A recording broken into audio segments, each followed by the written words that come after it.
회사의 한 직원을 이제 급하게 단기 알바를 뽑았는데, 이 단기 알바에게 이제 박스 안에다가 일정한 물건을 넣어서 포장하는 그런 업무를 시키는, 조장이 숫자가 맞지 않습니다. 누가 도대체 이렇게 숫자를 엉터리로 집어넣나요? 하고 이제 회사 생산 라인에다 이야기하는데, 보니까 그 단기 알바가 숫자를 세는 장애가 있어요. 그래서 14, 15개 이상은 못 셉니다. 그래서 이 단기 알바를 어떻게 할까 고민하다가 이번에는 제품을 선별하는 선별부로 옮겼습니다. 그런데 이상하게 눈썰미가 좋아요. 분량을 탁탁탁 집어냅니다.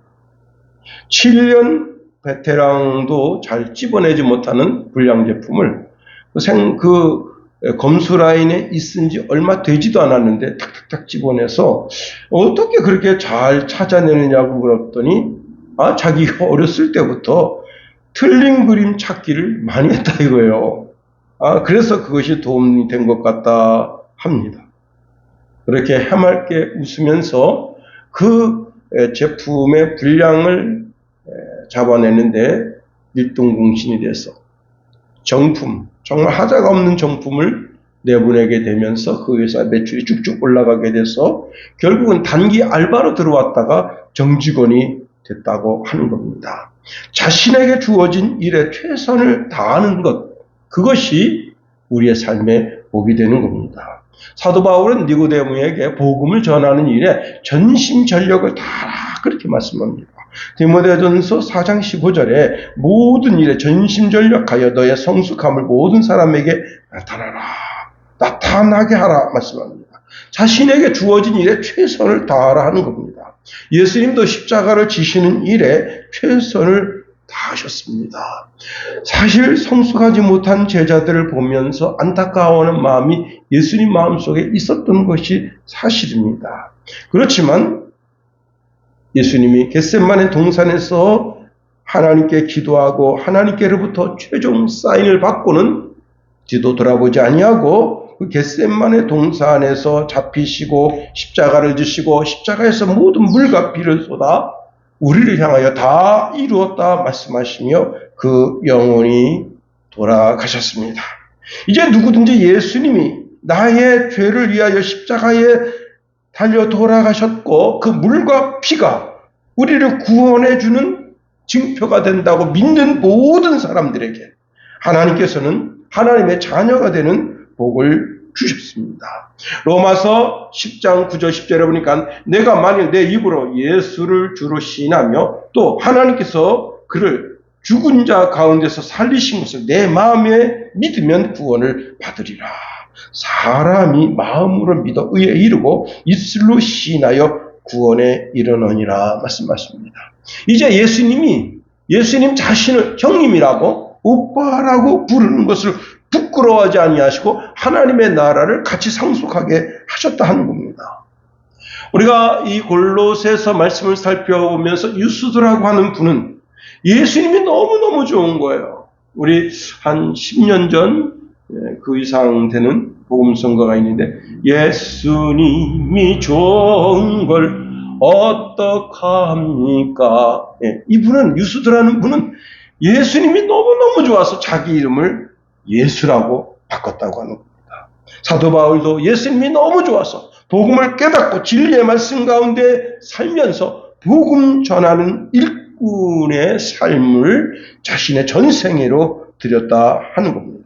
자, 이렇게 바울이 복음을 듣고 복음을 전하는데 에바브라라고 하는 사람, 골로새라고 하는 시골 촌뜨기가 이제 에베소에 와서 복음을 듣고 그가 라오디아 지역에 그리고 이제 히에볼리 지역 그 다음에 골로새 지역에 가서 복음을 증거함으로 말미암아 그곳에 교회가 세워지게 됐다 하는 겁니다.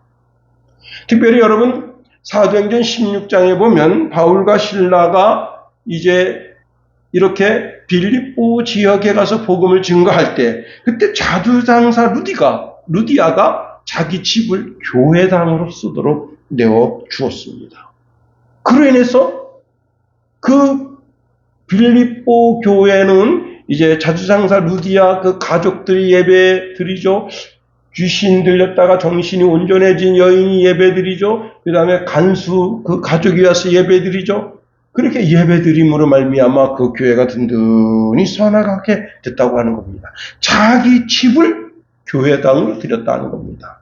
제가 이제 중국에 복음 증거하러 가서 월요일부터 이제 수요일까지 복음 전하고 그 다음에 그날은 이제 지근거리에 있는 교회에 가서 사역하기로 하고 오전 예배만 드리고 이제 집회를 마치고 오후에 그 교회를 갔습니다. 한 2시간 반 거리 되는데요.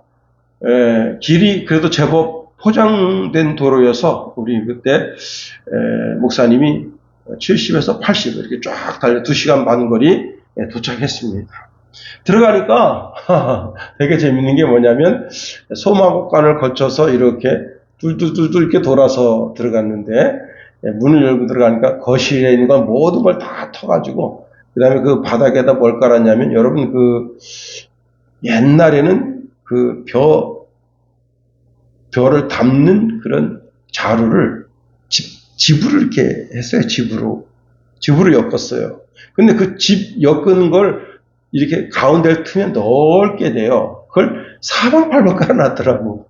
아주 독특했어요. 그래서 거기 앉아서 이제 예배를 드리고, 근데 이제 그 제법 공간이 한 4평, 한 5평 정도 되는 공간인데, 담벼락 벽에다가 조그만 나무 십자가가 있고, 이제 저하고 이정호 목사님, 그 다음에 그 중국의 그 목사님 이렇게 예배를 드리는데 성도들이 한 100명 왔습니다. 근데 그 권사님 남편이 예수를 안 믿어요. 그래서 문제네 문 있잖아요. 그 문 거기에 딱 걸터 앉아가지고 곰방대 낀 거로다 담배를 피면서 딱 근데 이정호 목사 화를 버럭 냈습니다. 여기가 어디라고 담배를 피우냐 할 담배를 막 주섬주섬 끄는 거예요. 머리가 이정호 목사의 머리가 희끗희끗하잖아요. 그래서 딱 근데 처음에는 자기가 이 할아버지가 자기가 나이가 많은 줄 알고 딱 근데 그 권사님이 이분들이 한국에 와서 온 선생님들이라니까 자세를 바르게 합니다. 그러더니 자기도 예수 믿겠다고. 그래가지고 그때 같이 예배를 드리고 이제 1년 뒤에 와서 내가 세례를 줄 테니까 예수 잘 믿으라고 그래서 다짐까지 했습니다. 그 권사님이 이제 그 안경을 쓰셨는데 눈이 취해서 안경을 썼는데 이렇게 하고 봐 이렇게 하고 그래서 그때는 이게 안경이었다 생각했는데 지금 생각해보니까 이게 돋보기였을 가능성이 높다 그런 생각을 하게 됐습니다. 여러분 자기 가정을 교회당으로 내주고 그리고 이제 자기 친지들 자기 형제들 자기 가족들을 구원시키기 위해서 자기 집을 예배당으로 내어준 겁니다. 우리가 예수를 믿어서 영과 혼과 몸이 다 구원을 받았습니다. 하나님의 자녀가 된 거예요. 천국 시민이 된 거예요. 자, 그런데 천국 시민이 먹어야 할 영의 양식을 받아 먹으러 주의 전으로 와야죠. 지금 우리가 주의 전에 와 있잖아요. 여러분 우리가 주의 전에 나와서 입을 크게 벌려서 여러분 하나님 말씀 받아 먹을 때 하나님 아버지가 가장 기뻐하시는 거예요. 여러분 그 아기가 유치원 가는 아기 또 어린이집 가는 아기가 밥 투정하지 않고 입 짝 벌리면서 밥 받아 먹을 때 엄마가 마음이 흐뭇합니다. 근데 애가 밥 안 먹고 어린이집 가잖아요. 그럼 엄마가 참 마음이 아파요. 아빠도 마음 아파합니다. 그렇습니다. 시골집 처마 밑에 제비가 있는데 올해 이제 제비가 돌아올 때가 됐죠. 처마 끝에다가 이제 이렇게 제비집을 짓고 그 알을 낳고 새끼를 까보세요. 제비가 돌아다니면서 곤충을 물어가지고 탁 왔을 때 둥지 끝에 딱 앉아서 누가 입을 제일 크게 벌리나 딱 봅니다. 그럼 막 너무 배고픈 새끼는 입이 찢어져라고 벌려. 그러면 엄마가 그걸 딱 넣어줍니다. 하나님 우리에게 말씀하십니다. 내 입을 넓게 열라. 내가 채운다. 이 시간에 하나님의 말씀을 받을 때 여러분의 생각이 창조적인 변화가 있어지게 되기를 예수님의 이름으로 축원드립니다. 전자에 말씀드린 것처럼 눈썰미만 좋아도 회사에 큰 이익을 끼치고 정직원이 되는데 우리는 하나님의 창조적인 생각을 가져야 된다는 거예요. 여러분, 안 된다고 하는 사람은 아무리 좋은 환경과 조건 속에 있어도 안 되는 거예요. 그러나 된다고 하는 사람은 아무것도 없고 자기 손에 주어진 것이 아무것도 없지만 그 속에서 창조적인 생각을 하고 그리고 창조적인 생각을 통해서 변화를 일으켜내게 된다는 겁니다. 오늘 본문에 보면 사도 바울은 두 공동체의 안부를 전하고 있습니다. 첫 번째는 라우디게아 교회에다가 안부를 전하고 있고 그 다음에 또 하나는 눈바의 그 여자의 집에 있는 공동체인 교회를 향해서 안부를 전하고 있습니다. 우리 15절 다시 한번 읽어보겠습니다. 15절 시작. 라우디게아에 있는 형제들과 눈바와 그 여자의 집에 있는 교회에 문안하고. 자, 라우디게아, 그 다음에 히에라볼리, 그리고 이제 이 골로새, 이 세 지역은 그저 고마고마한 그런 지역에 있습니다. 이 세 지역은 지리적으로 가깝기 때문에 사실 거기서 거기라 그렇게 볼 수 있어요. 근데 특별히 여기 라우디게아 교회는요, 그 라우디게아 지역이 금융이 발달되어져 있고 무역, 직조, 제약 기술이 발달되어 있어서 여러분 뭐든지 발달되어져 있으면 그 도시는 재정적으로 든든합니다. 주후 60년경에 대지진이 일어났는데도 불구하고 외부의 도움 없이 자체적으로 복구할 정도 힘을 가지고 있었다고 하는 겁니다. 특별히 이제 히에라볼리 지역은요, 유황 성분이 있는 온천물이 있게 되어서 연고로 된 안약을 제조하는 기술로 유명한 도시였다 하는 겁니다. 여러분, 이제 이 골로새 지역에서 라우디게아 지역까지는 약 16km가 되고요. 라우디게아에서 히에라볼리까지는 약 9km 정도 된다 하는 겁니다. 그러니까 16km 정도면 자전거는 30분 거리, 예. 나귀 타고는 한 2시간 거리, 걸어서는 3시간 이상 되는 거리죠. 예. 그러니까 하루 갔다 거기서 일 보고 올 수 있는 그런 거리입니다. 요한계시록에 보면은 이제 이 라우디게아 지역은 얼마나 풍요롭게 살고 있었던지 예수님이 그들을 책망하시면서 이런 말씀하십니다. 요한계시록 3장 17절에 보니까 내가 말하기를 나는 부자라 부유하여 부족한 것이 없다 하나 내가 곤고한 것과 가련한 것과 가난한 것과 눈먼 것과 벌거벗은 것을 알지 못하는도다 말씀했습니다. 특별히 이제 사도 바울은 라우디게아 지역이나 히에라볼리 지역이나 이 골로새 지역을 가본 적은 없어요. 그래서 골로새서 2장 1절에 이렇게 말하고 있습니다. 내 육신의 얼굴을 보지 못한 자들이다. 그렇게 말하고 있어요. 자, 그런데 특별히 그 라우디게아 지역의 눈바라고 하는 여자가 자기 가정집에다가 교회를 만들고 교회의 지도자로서 사명을 감당할 때 바울이 거기에 안부를 묻고 있다 하는 겁니다. 이런 배경 속에서 우리가 한번 3가지를 한번 살펴보려고 하는 겁니다. 이 눈바라고 하는 여자는 자기 집을 가정교회로 만들었다 하는 겁니다. 초대교회는요, 모두 가정교회에서 출발했다고 하는 겁니다.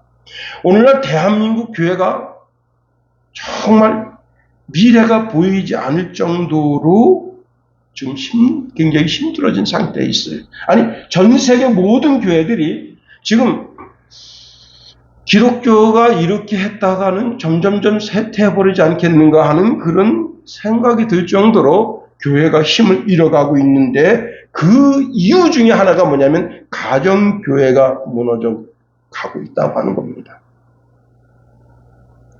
특별히 이제 최근에 코로나 전국에서 가정교회가 다시 세워지는 그런 일이 좀 있기는 했었지만 코로나가 끝나고 이제 1년이 지나고 또 이렇게 시간이 지나면서 그나마 가정에 세워졌던 교회들이 원동력을 잃어가고 있다고 합니다. 근데 가정교회가 얼마나 중요한가를 알아야 돼요. 사도행전 1장에 보면요, 예수님이 감람원에서 승천하신 이후에 그들이 마가의 다락방에 모여서 거기서 성령 받고 교회가 시작됐다고 합니다. 가정교회죠. 자, 그 가정교회를 중심으로 해서 120명이 기도하고 성령 받고 거기서 나가서 전도하게 되면서 사도행전 2장 46절에 보면 성전에 가서도 모이기 시작했다.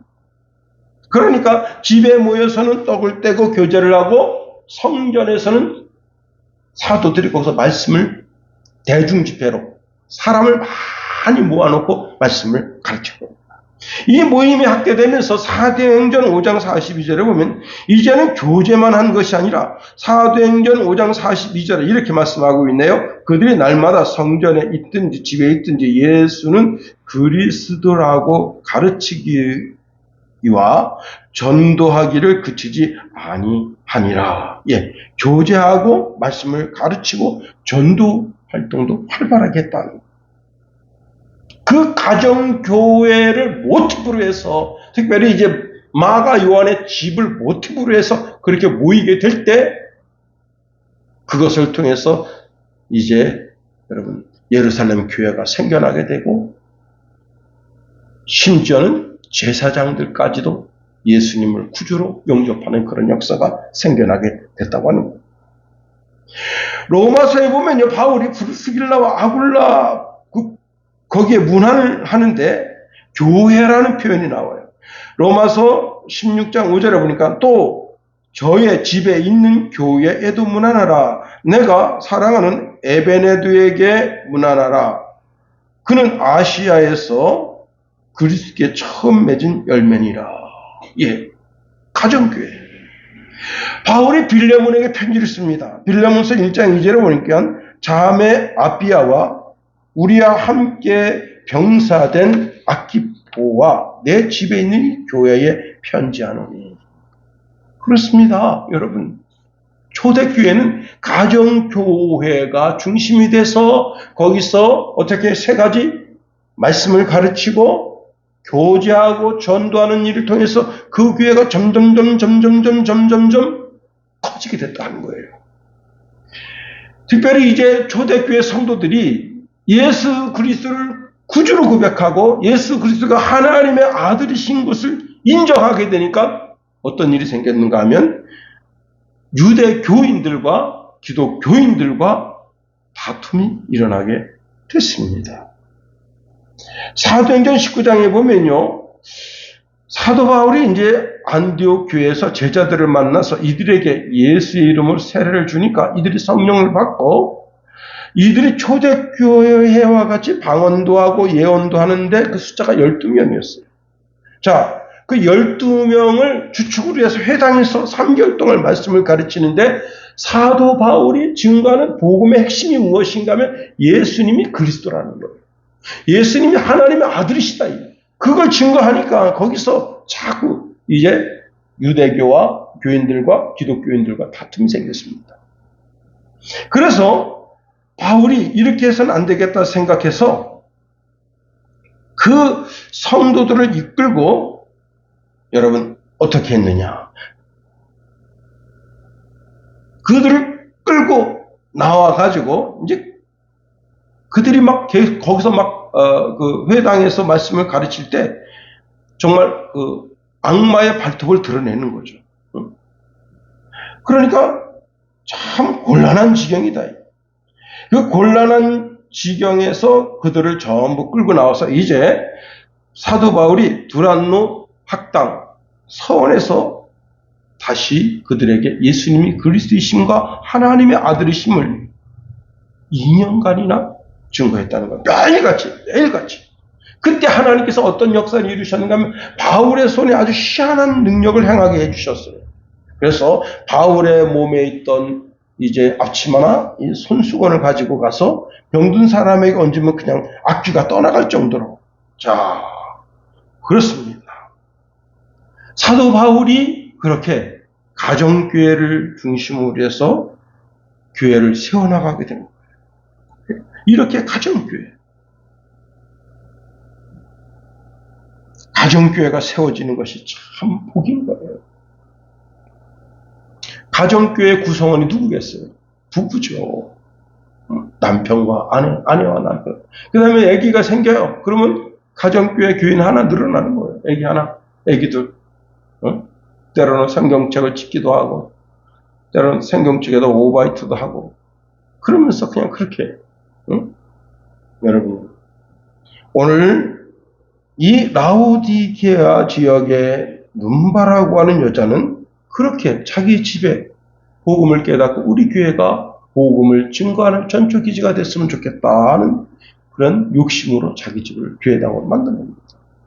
여기 기생 라합이 정탐꾼을 숨겨주고는 이제 이 여리고 성을 향해서 이스라엘 병사들이 쳐들어오게 될 때 우리를 좀 구원해 주십시오 할 때 그 약속을 하잖아요. 그 집에다가 붉은 줄을 드리기로 해서 이 라합이 창문마다 다 붉은 줄을 드립니다. 그리고는 어떻게 했어요? 이 집에 들어와야 사는 거예요. 이 집 밖에 나가면 죽는 거예요. 그래서 어떻게 해요? 일단은 자기 친척, 아버지, 어머니, 형제들, 자기 친지들, 자기 지인들 전부 불러서 그 집 안에다 끌어들이는 거예요. 왜? 여기는 생명과 진리의 터이기 때문에 그런 겁니다. 딴 데 가서는 복음을 들을 수가 없어요. 영적인 소리를 들을 수가 없는 거예요. 오직 교회 안에만 영적인 메시지가 흘러넘치는 거예요. 여러분 이런 소리 어디 가서 듣겠어요? 응? 그렇지 않아요? 그렇습니다. 가정이 교회가 돼야 사는 거예요. 두 번째로 바울 자신도 가정교회를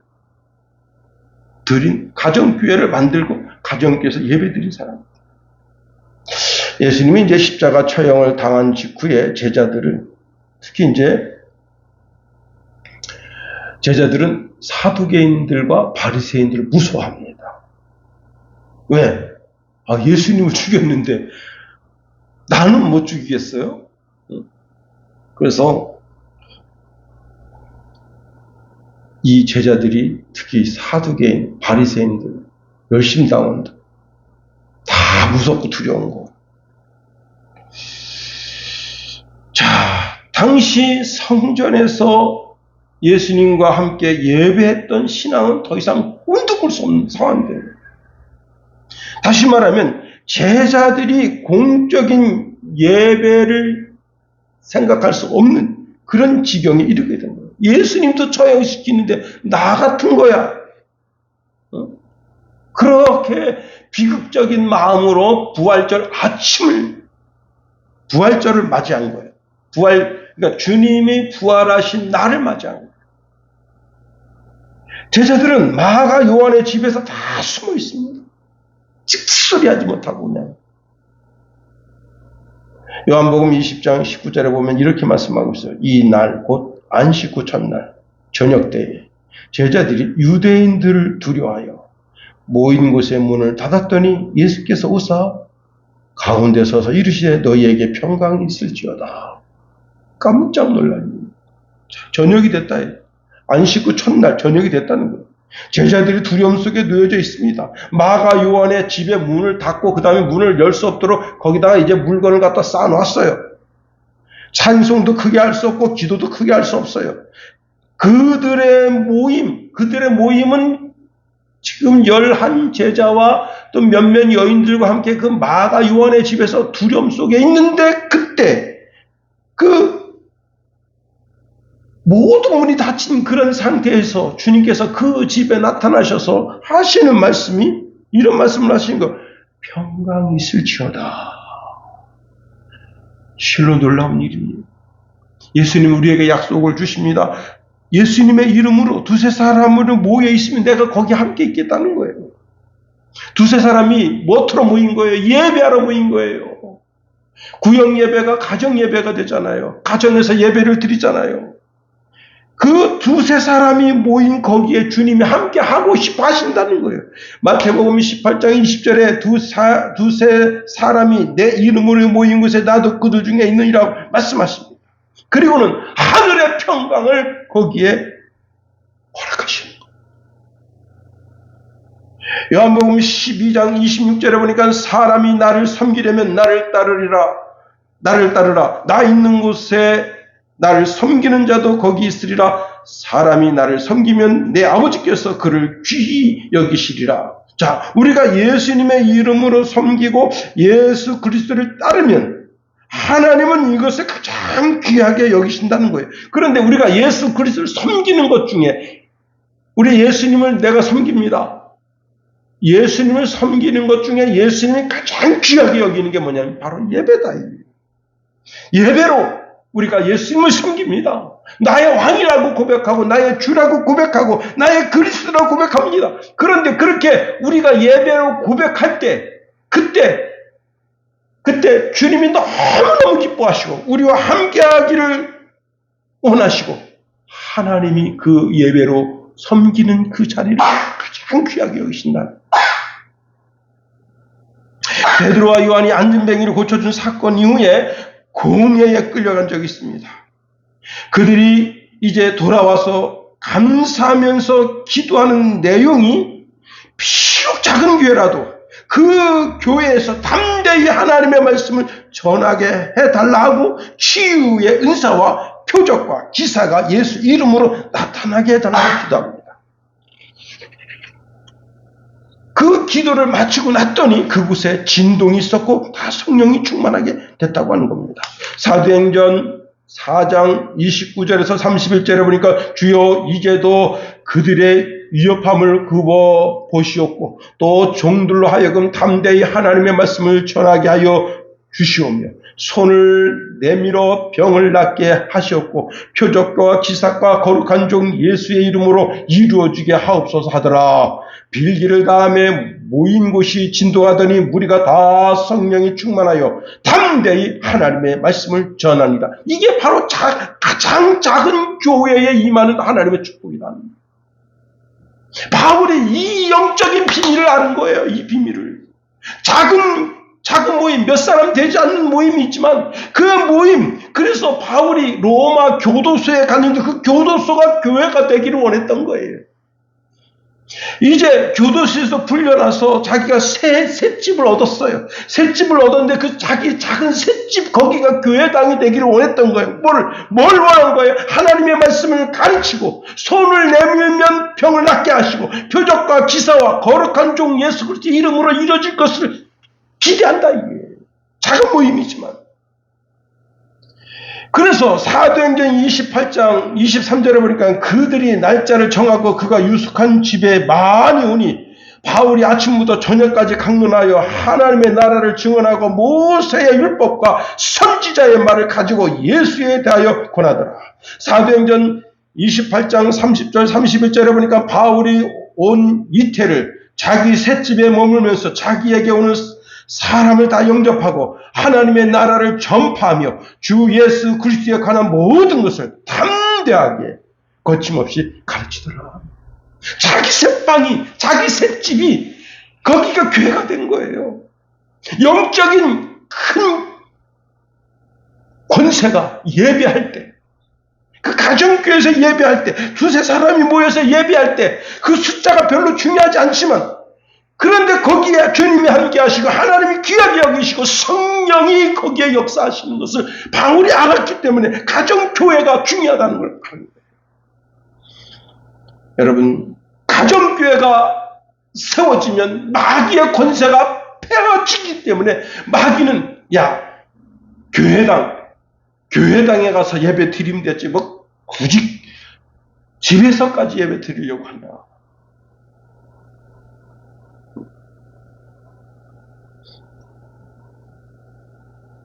구역 예배가 없어지면요, 교회가 힘이 약하게 됩니다. 제가 이제 성남에 있는 금강교회를 2년 동안 다녔는데, 거기는 작년도 뭘 하는가 하면, 여러분 그 주일학교, 그러니까 주일학교는 어린이들만 하는 줄 알고 생각하죠? 거기는 작년도 주일학교랍니다. 그래서 10시서부터 10시 45분까지 작년 주일학교를 해요. 깜짝 놀랐습니다, 제가. 그 큰 교회가. 그때 당시에 1,500명이 모이는데, 제1 작년 주일학교, 제2 작년 주일학교, 제3 작년 주일학교가 있어요. 나이별로 쫙 있어가지고, 자기 거기 가서, 그 장로님이 가르치기도 하고, 또 그 다음에 이제 어떤 안수 집사님이 가르치기도 하고, 예배하면서, 군박 공부를 하면서 성경을 가르치고.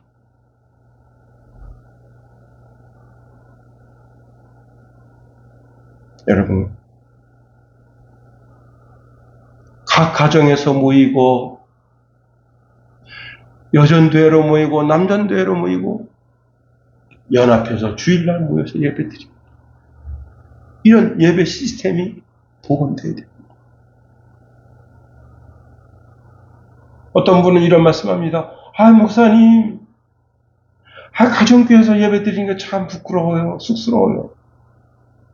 그런데 그렇지 않은 거예요. 사도 베드로는 이런 말씀을 줍니다. 베드로전서 2장 9절에 보니까 너희는 택하신 족속이요 왕 같은 제사장들이요. 오늘 누구든지 우리 가정에서 예배드리자 하고 예배를 드리면 그 예배를 인도하는 그는 왕 같은 제사장으로 하나님 여겨주신다는 거예요. 찬송을 잘해서가 아닙니다. 기도를 잘해서가 아니에요. 내게 무슨 능력이 있어서, 내게 무슨 어떤 정말 기적과 이적이 나타나는 그런 능력이 있어서가 아닙니다. 예수님이 거기 함께 하시고, 하나님이 그 예배를 귀하게 여기시고, 성령께서 거기서 역사하실 때 그것을 통해서 거기가 거룩하게 되고, 정결하게 되고, 성결하게 되는 거예요. 예배를 집례하는 그를 하나님이 왕같은 제사장이라고 이렇게 여겨주신다는 거예요. 오늘 눈바라고 하는 이 여자는 왕같은 제사장이 된 겁니다. 자기가 몇 식구 안 되는 식구를 놓고 예배 드리는데 거기 여러분 머리 똑똑하면 자성질 것 같지? 아니에요. 카나다의 한 교회에 이제 다 이민자들이니까 얼마나 똑똑하겠어요. 이화여대 나온 여자분이 다 와서 섬기는데 목사님 생각합니다. 말을 하는데 참 그 말 한마디 한마디 하는데 흐트러짐이 없어요. 그리고 또박또박한 언어로 말하니까 듣는 사람도 편하고, 참 목사님 생각할 때 저는 귀한 인물. 여러분 이화여대면 옛날에는 남자는 서울대지만 여자는 이화여대다 그랬단 말이에요. 그래서 성도를 맡겼는데 성도를 40가정을 맡겼는데 신기한 것은요, 연말 되면 아무도 없어. 그런데 거기에 겨우 국절 나온 집사님인데 저 인간이 말하는 것도 좀 현찮고 강원도래요. 그래가지고 발음도 현찮고 저러세요. 성도 맡겨봤자 저거. 근데 그냥 믿으면 좋아. 새벽 예배도 열심히 나오고 모든 예배 다 잘 나오지. 목사님 말씀에 100% 순종하지 할 수 없이 5명 찢어져서 줬어요.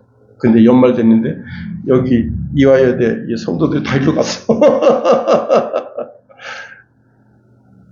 참, 그 목사님이 혀를 찼다는 거예요. 근데 이 집사님이 뭐라냐면, 여러분 카나다에서는요 한국 김치 먹기가 쉽지가 않아. 이분이 자기 텃밭에다가 배추 심어가지고 그 김장 해가지고 요만큼씩만 주는 거야. 많이 안 주고 요만큼씩, 요만큼씩만 주는 거야. 그리고 김치를 며칠 먹을 수 있어요? 3일 먹을 수 있어. 3일 먹으면 어떻게 해요? 그 김치를 얻어 먹으려면 어떻게 해야 되지? 금요일날 그 집에 가야 얻어 먹을 수가 있어. 이게 김치 전략이야. 그래가지고 그 구경이하고 기다려주는 거야. 그 집사리 말씀 잘하고 그런 건 필요 없어. 그런데 여러분, 예배를 모이면 어떡한다고? 주님이 함께 하시고 하나님이 귀하게 여기시고 성령이 감동하신다.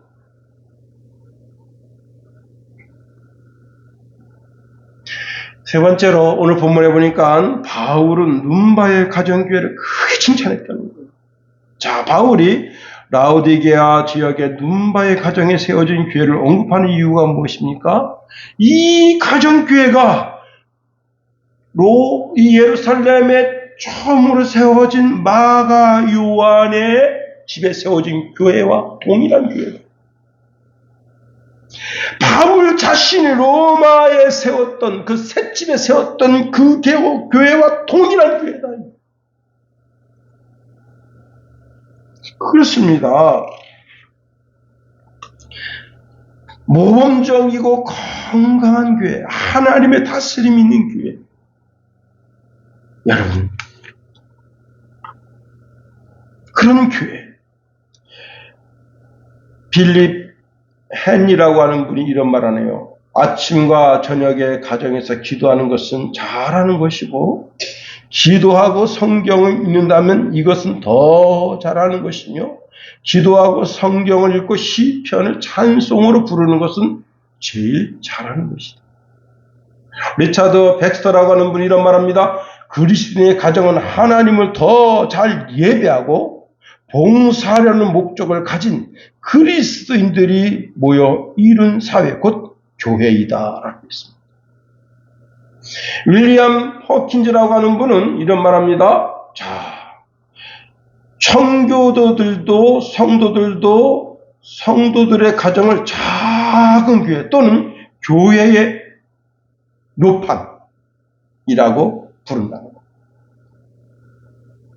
그러면 가정예배를 성공적으로 잘 드리려면 어떻게 해야 되느냐? 8가지 지침이 있습니다. 첫 번째, 함께 드리는 예배의 중요성을 가르쳐야 된다. 혼자만 예배할 것이 아니라, 야, 우리가 오늘 밤 10시에 예배하자. 10시에 다 모이자. 응? 모이자. 서로 이렇게 격려해서 시간을. 그 다음에 예배할 때 집중하고. 특별히 이제 예배할 때 텔레비전 좀 꺼야죠. 응? 아니, 막 텔레비전 왕왕왕 되고 있으면 집중이 안 되잖아. 여자들은 틀려요. 여자들은 남자는 멀티가 안 됩니다. 남자는 한 가지 일만 집중하는데 여자들은 멀티가 돼. 이렇게 텔레비전을 보면서도 전화가 할 수 있어. 그게 여자들이에요.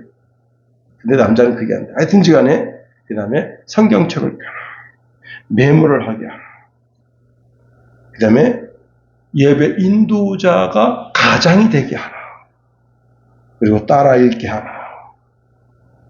8번째는 믿는 자들이 다시 함께 모여 예배 드릴 수 있는 다음 타임을 기대하게 하라. 이제 말씀을 마칩니다.